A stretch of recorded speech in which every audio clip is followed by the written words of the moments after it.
రాజేశ్వరరావు శరణ్యకి దర్శన్కి విడాకులు ఇప్పించడం కోసం అని చెప్పి కోర్టుకు తీసుకొని వెళ్తూ ఉంటాడు.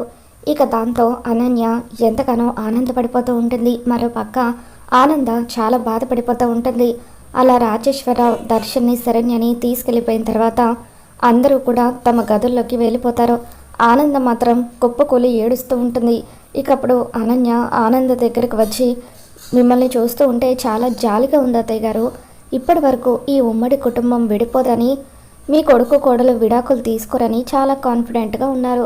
కానీ ఇప్పుడు చూడండి, వాళ్ళిద్దరూ కోర్టుకు కూడా వెళ్తున్నారు. కాసేపట్లో విడాకులు కూడా మంజూరవుతాయి అని చెప్పి అనన్య అంటూ ఉంటే, ఇకప్పుడు ఆనంద ఏమీ చేయలేక చాలా బాధపడుతూ ఉంటుంది. మరోపక్క లహరి గదిలోకి వెళ్ళిన తర్వాత చాలా బాధపడుతూ, అన్నయ్య వదిన వీళ్ళిద్దరూ కూడా నా కారణంగానే విడాకులు తీసుకుంటున్నారు. అన్యాయంగా నా వల్ల వాళ్ళు విడిపోతున్నారు. ఎట్టి పరిస్థితుల్లోనూ వాళ్ళు విడిపోకూడదు. కోర్టుకు వెళ్ళి వాళ్ళ విడాకులు ఆపాలి. కనీసం అన్నయ్యకైనా నిజం చెప్పాలనుకొని లహరి కోర్టుకు బయలుదేరి వెళ్తూ ఉంటుంది. మరోపక్క అనన్య ప్రకాష్కి ఫోన్ చేస్తుంది. గుడ్ న్యూస్ ప్రకాష్, ఆ శరణ్య దర్శన్ ఇద్దరూ కూడా విడాకులు తీసుకోవాలని కోర్టుకు వెళ్తున్నారు. మా మామయ్య గారు దగ్గరుండి మరి వాళ్ళిద్దరికీ విడాకులు ఇప్పిస్తారు. మా మామయ్య గారి సంగతి నాకు బాగా తెలుసు. శరణ్య లహరిని కాపాడడం కోసమని తనే విడాకులు కావాలని అడిగింది. దాంతో మామయ్య గారు శరణ్య మీద చాలా కోపంగా ఉన్నారు. ఇప్పుడు ఖచ్చితంగా వాళ్ళకు విడాకులు ఇంటికి వస్తారు. సమీర్కి కూడా ఈ గుడ్ న్యూస్ చెప్పు. మన నెక్స్ట్ స్టెప్ గురించి మనం మాట్లాడుకోవాలి. ఒకసారి నేను చెప్పిన ప్లేస్కి రా ప్రకాష్ అని చెప్పి అనన్య అంటూ ఉంటే, సరే అనన్య, ఇంత గుడ్ న్యూస్ చెప్పిన తర్వాత రాకుండా ఉంటానా? ఇప్పుడే వస్తాను. కాకపోతే ఆ డైవర్స్ కాపీని తీసుకురమ్మని లహరికి చెప్తాను. అప్పుడు మన నెక్స్ట్ స్టెప్ ఇంప్లిమెంట్ చేయడానికి ఒక ఆధారం ఉంటుంది అని చెప్పి ప్రకాష్ అంటూ ఉంటాడు. తర్వాత అనన్య ప్రకాష్ ఇద్దరు కూడా ఒక చోట మాట్లాడుకుంటూ ఉంటారు. ఇద్దరు హైఫై ఇచ్చుకుంటూ, సూపర్ అనన్య, మన ప్లాన్ ఇంత ఈజీగా వర్కౌట్ అవుతుందని అస్సలు అనుకోలేదు. ఆ ఆనంద భైరవి గురించి నేను చాలా విన్నాను. తనని ఢీ కొనడం కష్టం అనుకున్నాను, కానీ నీ అండ వల్ల ఈజీగా ఆ ఆనంద భైరవిని చిత్తుగా ఓడించాము అని చెప్పి ప్రకాష్ అంటూ ఉంటాడు.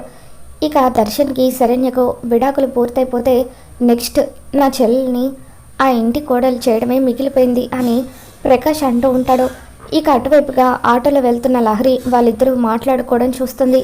ఆటోని ఒక చోట ఆపమని ఇక దొంగచాటుగా నిలబడి వాళ్ళిద్దరినీ కూడా గమనిస్తూ ఉంటుంది. వాళ్ళు మాట్లాడుకున్న మాటలు చాటుగా ఉండి విన్న తర్వాత లహరికి ఈ కుట్రలో ప్రకాష్కి అనన్యకు కూడా బాగా ఉందన్న విషయం తెలుసుకొని, అన్యాయంగా వీళ్ళిద్దరూ కలిసి కుట్ర చేసి అన్నయ్యని వదిన్ని విడగొట్టాలని చూసారా? నేను అనవసరంగా వీళ్ళ ట్రాప్లో చిక్కుకున్నాను అని చెప్పి లహరి చాలా బాధపడుతూ ఉంటుంది. అంటే ఇన్ని రోజులు కూడా నా ముందు ప్రేమిస్తున్నట్టుగా నటించి నన్ను బ్లాక్మెయిల్ చేసింది కూడా ప్రకాషే అన్నమాట. ఒకసారి కన్ఫర్మ్ చేసుకుంటాను అని చెప్పి లహరి ఆ బ్లాక్మెయిలర్కి ఫోన్ చేస్తూ ఉంటుంది.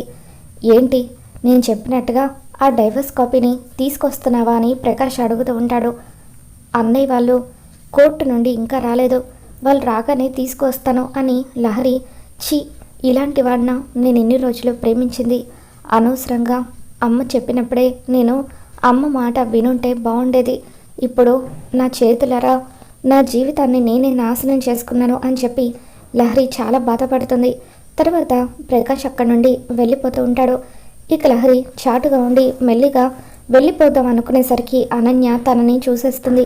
చిటికెలు వేస్తూ, నువ్వు ఇక్కడే ఉన్నావన్న విషయం నాకు తెలుసు, బయటకు రా అని చెప్పి అనన్య అనగానే లహరి బయటకు వస్తుంది.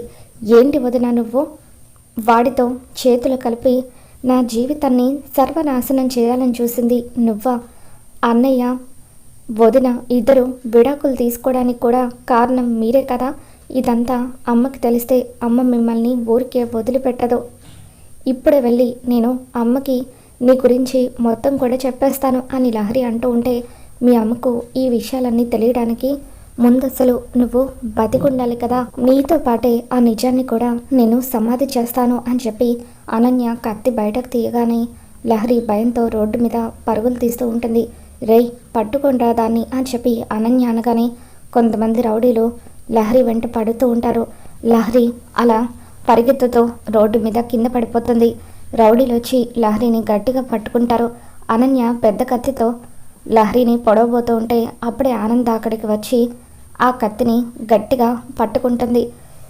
అనన్య చేతిని విరిచేస్తుంది. రేయ్, మర్యాదగా ఇక్కడి నుండి వెళ్ళిపోండి, లేకపోతే మీ అంతు చూస్తాను అని చెప్పి అనన్యని పక్కకు నెట్టేశాక ఆ రౌడీలను ఒక పెద్ద కర్ర తీసుకొని చిత కొట్టడంతో వాళ్ళు అక్కడి నుండి పారిపోతారు.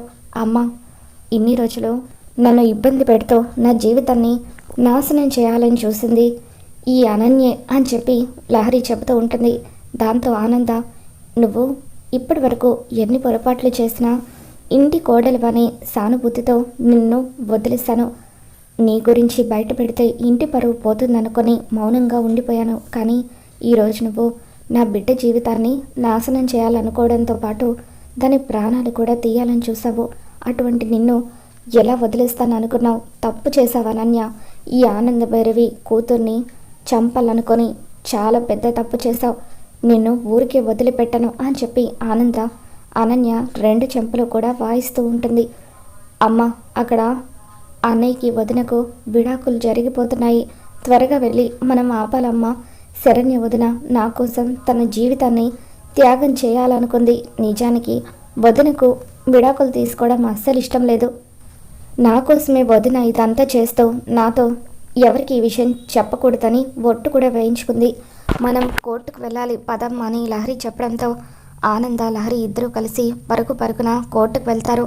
ఇక అక్కడ కోర్టులో జడ్జి గారు శరణ్య వైపు చూస్తూ, అమ్మ శరణ్య, మీకు ఈ విడాకులు తీసుకోవడం ఇష్టమేనా అని చెప్పి అడుగుతూ ఉంటే అప్పుడు శరణ్య, నాకు ఇష్టమే జడ్జి గారు అని చెప్పి ఏడుస్తూ దర్శన్ వైపు చూస్తూ ఉంటుంది. ఇక దాంతో జడ్జి గారు దర్శన్ని అడుగుతూ ఉంటారు, బాబు దర్శన్, మీకు విడాకులు తీసుకోవడం ఇష్టమేనా అని జడ్జి గారు అడుగుతూ ఉంటే అప్పుడు దర్శన్ మనసులో శరణ్య నాతో కలిసి ఉండడం ఇష్టం లేదని బలంగా చెప్తుంది. అటువంటప్పుడు తనకు ఇష్టం లేకుండా నేను మాత్రం తనతో ఎలా కలిసి ఉండగలను అని చెప్పి నాకు కూడా విడాకులు తీసుకోవడం ఇష్టమే జడ్జి గారు అని దర్శన్ అంటూ ఉంటాడు. వీళ్ళిద్దరూ మ్యూచువల్గా విడాకులు కావాలని కోరుకుంటున్నారు కాబట్టి విడాకులు మంజూరు చేయడం అని తీర్పు చెప్పబోతూ ఉండగా అప్పుడే ఆనంద జడ్జి గారు, ఒక్క నిమిషం జడ్జి గారు అని చెప్పి పరిగెత్తుకుంటూ కోర్టుకు వస్తుంది. నా కోడలు తొందరపడి ఈ విడాకులు తీసుకుంటుంది. దయచేసి వాళ్ళిద్దరికీ విడాకులు మంజూరు చేయొద్దు. ఈ విడాకుల్ని క్యాన్సిల్ చేయండి జడ్జి గారు ప్లీజ్ అని చెప్పి ఆనంద జడ్జి గారిని వేడుకుంటుంది. ఇక దాంతో జడ్జి గారు, సరే అమ్మా, మీరు ఇంకొకసారి బాగా ఆలోచించి నిర్ణయం తీసుకొని అప్పటికి విడాకులు తీసుకోవాలని అనుకుంటే అప్పుడు కోర్టుకు రండి అని చెప్పి ఇక ఈ విడాకుల కేసుని కొట్టేస్తున్నానని చెప్పి జడ్జి గారు అంటూ ఉంటారు. ఆ తర్వాత శరణ్యని దర్శన్ని ఆనంద బయటకు తీసుకుని వస్తుంది. రే దర్శన్, నీ భార్య శరణ్య బంగారంరా. తన గురించి నేను ఏదైతే అనుకున్నానో అదే నిజమైంది. నా నమ్మకం ఎప్పటికీ బొమ్మ కాదని శరణ్య మరొకసారి నిరూపించింది. ఉమ్మడి కుటుంబ గౌరవాన్ని నిలబెట్టడం కోసమని నా తర్వాత శరణ్య లాంటి అమ్మాయిని ఏరికోరి నేను ఇంటికి కోడలుగా తీసుకొచ్చాను. నా తర్వాత నా గౌరవాన్ని నిలబెట్టేది శరణ్యని మరొకసారి ప్రూవ్ చేసింది. లహరి జీవితాన్ని కాపాడడం కోసం తన జీవితాన్ని త్యాగం చేయడానికి శరణ్య సిద్ధపడిందిరా అని చెప్పి దర్శన్కి శరణ్య చేస్తున్న త్యాగం గురించి ఆనంద చెప్పడంతో దర్శన్ ఎంతగానో ఎమోషనల్ అవుతూ ఒక్కసారిగా శరణ్యని హగ్ చేసుకుంటాడు. సారీ శరణ్య, నేను నీ త్యాగాన్ని అపార్థం చేసుకున్నాను. నిజంగానే విడాకులు ఇవ్వాలనుకుంటున్నావేమో అనుకొని నేను కూడా విడాకులు కావాలని చెప్పాను అని దర్శన్ అంటూ ఉంటే పర్వాలేదండి అని చెప్పి శరణ్య అంటూ ఉంటుంది. నాన్న దర్శన్, మీరిద్దరూ విడిపోవడానికి ఒక రాక్షసి కారణం. ఇప్పుడే ఇంటికి వెళ్ళి దాని అంతు తేలుస్తాను అని చెప్పి ఆనంద దర్శన్ శరణ్యలను తీసుకుని ఇంటికి వస్తుంది. ఆనంద, ఏమైంది? కోర్టులో వీళ్ళిద్దరికీ విడాకులు మంజూరు అయిపోయాయా? శరణ్యాన్ని మళ్ళీ ఎందుకు ఇంటికి తీసుకొచ్చావని చెప్పి లీలావతి అంటూ ఉంటుంది. అప్పుడు రాజేశ్వరరావు కూడా అదంతా విన్న తర్వాత, వదిన గారు, శరణ్య గురించి మనమంతా కూడా అపార్థం చేసుకున్నాము. శరణ్య నిజానికి ఎంతో గొప్ప త్యాగం చేయాలనుకుంది అని చెప్పి అంటూ ఉంటే, ఏంటి మరిది గారు మీరు అనేది అని చెప్పి లీలావతి అంటూ ఉంటుంది. జరిగింది మొత్తం కూడా ఆనంద లీలావతికి చెప్తూ ఉంటుంది. అసలు దీని అంతటికీ కారణం ఈ దుష్ట శక్తి అనన్య. ఇదే మన ఇంట్లో తులసి వనంలో గంజాయి మొక్కలాగా చేరి మన కుటుంబాన్ని నాశనం చేయాలనుకుంది, కుటుంబ పరువు తీయాలనుకుంది. ఈరోజు లహరి ప్రాణాలు తీయడానికి కూడా సిద్ధపడింది అని చెప్పి ఇన్ని రోజులు ఇది ఎన్నో కుట్రలు చేసినా మీ అందరి ముందు నేను బయట పెట్టలేదు. కానీ ఈరోజు లహరి ప్రాణాలు తీయడానికి సిద్ధపడిందంటే రోజు రోజుకి ఇది ఎంత రాక్షసిలాగా మారిపోతుందో తలుచుకుంటేనే భయంగా ఉంది అని ఆనంద అంటూ ఉంటుంది. ఇక మొత్తం వినేసిన తర్వాత రోహిత్, ఇటువంటి నీచురాలు ఈ ఇంట్లో ఉండడానికి వీల్లేదు పిన్ని, ఇప్పుడే దీన్ని ఇంట్లో నుండి బయటకు గెంటేస్తాను అని చెప్పి అనన్య జుట్టు పట్టుకొని బయటకు గెంటేస్తూ ఉంటే అలా అనన్యని ఒక్కసారిగా తొయ్యడంతో అనన్య డోర్కి తగిలి తన తలకు గాయమైపోతుంది. అలా గడప మీద అనన్య పడిపోవడంతో కాంచన యాక్టింగ్ మొదలుపెట్టి, అమ్మో అందరూ కలిసి నా కూతురి ప్రాణాలు తీయాలని ప్రయత్నించారు అని చెప్పి ఇక ఏడుస్తూ ఉంటుంది.